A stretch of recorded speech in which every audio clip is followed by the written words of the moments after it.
দেখেন deer expert, আমাদের সামরিক শক্তি যদি কম থাকে, সামরিক শক্তি যদি আমাদের পর্যাপ্ত পরিমাণে না থাকে, তাহলে আমি বলবো যে সামরিক শক্তিটা একটু সঞ্চয় করেন। যদি রাষ্ট্রের যদি টাকা পয়সা শর্ট থাকে, টাকা পয়সা যদি না থাকে, তাহলে প্রবাসীদের কাছে হাত পাতেন, প্রবাসীরা আপনাদেরকে দু হাত ভরে দিবে। তবুও একটু একটু সামরিক শক্তিটা আমাদের সঞ্চয় করেন, কারণ আমাদের পার্শ্ববর্তী বন্ধু রাষ্ট্র যেগুলো আমাদের রাষ্ট্রগুলো আছে, তারা সুযোগ পেলে আমাদেরকে এক হাত দেবে, এটা বাস্তব, এটা মিথ্যা কথা নয়। তো কিছুদিন পরে যে নাফ নদীতে যে ঘটনাটা ঘটে, মিয়ানমাররা সুযোগ পাইলে টেকনাফে যখন সেন্ট মার্টিতে যায়, পর্যটকেরা সেখানে গুলাগুলি শুরু করে, কিছুদিন পরে ধরে নিয়ে যায়। আগে এরকম বহুত হতো, কিন্তু ইদানিং বিষয়টা অনেক বেশি বেড়ে গিয়েছে। আমি বলবো যে ডক্টর ইউনূস সদ্যিও তিনি একজন ভালো মানুষ, দেশ চালাতে পারছেন ঠিক আছে সুন্দরভাবে, কিন্তু তিনি কি কোনো কাজে কোনো কিছুতে ভয় পাচ্ছেন? না, আমি যুদ্ধ চাই না, ঠিক আছে। ডক্টর ইউনূস বলছে যুদ্ধ চাই না, ঠিক আছে। এরকম তোষামত করে আর কতদিন এইভাবে তোষামত করে যে আরাকান আর্মিরা কিছুদিন পর এই ধরনের ঘটনা ঘটাবে, জেলেদেরকে ধরে নিয়ে যাবে। তো নাফ নদীতে আজকের ঘটনা আর কি, কক্সবাজারে টেকনাফে নাফ নদী থেকে 4 জেলেকে ধরে নিয়ে গেছে আরাকান আর্মি লোকজন। বৃহস্পতিবার 1 মে সকাল 9টার দিকে উপজেলা হিল্লা দমদমিয়া এলাকায় এই ঘটনা ঘটে। তারা হলেন মেলের ছেলে আরাফাত উল্লাহ, সৈয়দ আলমের ছেলে মোহাম্মদ আনিস উল্লাহ, মোহাম্মদ জাবের ও মোহাম্মদ হাসানের ছেলে মোহাম্মদ আনোয়ার সাদেক। 4 জেলে নাফ নদীতে মাছ ধরতে যায়। ঘণ্টাখানিক পরে মিয়ানমার সীমান্ত থেকে আরাকান আর্মির সদস্যরা তাদের ধরে নিয়ে যান। তাদের সঙ্গে থাকা নৌকাটিও নিয়ে গিয়েছেন তারা।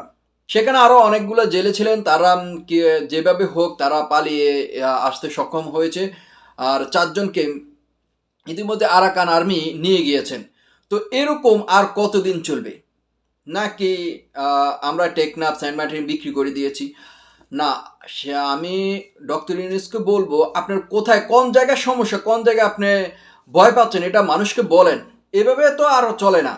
হয়তো আজকে তাদের সঙ্গে হয়েছে, কিছুদিন পরে যে আমাদের পরিবার আমাদের সাথে হবে, এটা তো বলা বাহুল্য, হয়ে যেতে পারে। আমরা এদিকে মানবিক করিডোরে সহায়তা করছি, তো সহায়তা করছি, আমরা মানবতা করিডোরের দিকে চলে যাচ্ছি ইতিমধ্যে। কিন্তু ফেস সচিব শফিউল্লাহ সাহেব তিনি বলেছেন যে এটা এখনো এটা সিদ্ধান্ত হয়নি, নীতিগত আলোচনা চলছে। আবার এদিকে দেখছি তথ্য উপদেষ্টা তিনি বলে দিচ্ছেন যে এটা সিদ্ধান্ত হয়ে গিয়েছে। এরকম আগে দেখেছি যে আমলিকে এ ধরনের যখন জনরোষে পড়ে, তখন ভিন্ন রূপে নিয়ে যায়, মানে কথাগুলো কাটসাট করে অন্যদিকে নিয়ে যায়। এইরকম কি এখনো কি অন্তর্বর্তীকালীন সরকার এরকম করতেছে? যে আরাকান আর্মিরা যেভাবে আমাদের বাংলাদেশের মানুষদের এইভাবে ধরে নিয়ে যায়, কিছুদিন পর তারা নৌকার মধ্যে, যখন বোটের মধ্যে সেন্ট মার্টিন যায়, সেখানে গোলাগুলি শুরু করে। তারা এইভাবে চুপ থাকবে আর কতদিন আমরা এইভাবে চুপ থাকবো? না, এটা তো দেওয়া যায় না। যদি কোথাও সমস্যা থাকে সেগুলা উত্থাপন করেন। যদি সামরিক শক্তি যদি আপনার কম থাকে, সেগুলা বৃদ্ধি করার জন্য। না, আরাকান আর্মিরা যে কি ভাবতেছে, তারা ভাবতেছে যে এখনো একটা সরকার, মানে নির্বাচিত সরকার নেই, এ ধরনের হয়তো তারা মনোভাব করতেছে।